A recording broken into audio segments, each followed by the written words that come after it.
Pourquoi Allah permet l'injustice alors qu'il est le maître de la justice? Une question que beaucoup se posent et une réponse que chacun doit entendre. Des enfants sous les bombes, des menteurs riches et puissants, des croyants sincères brisés. Et tu te dis pourquoi Allah laisse faire tout ça?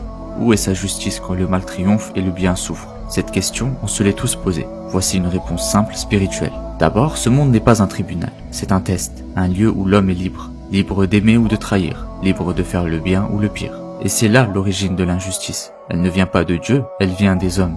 L'injustice, ce n'est pas seulement une guerre, c'est aussi un mensonge répété, un regard de mépris, un droit volé, une vérité étouffée.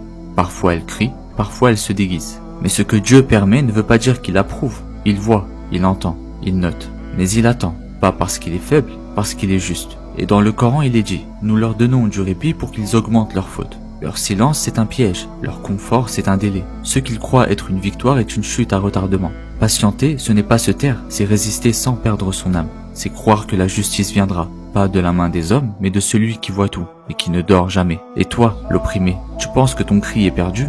Le prophète sallallahu alayhi wa sallam a dit, la prière de l'opprimé monte sans aucun voile jusqu'à Allah. Même si personne ne t'écoute, lui il t'entend.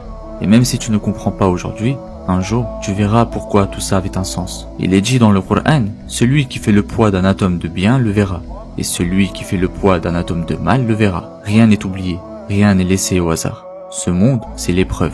Le jugement, c'est après. Et ce jour-là, plus aucun tyran ne rira, et plus aucune larme ne sera ignorée.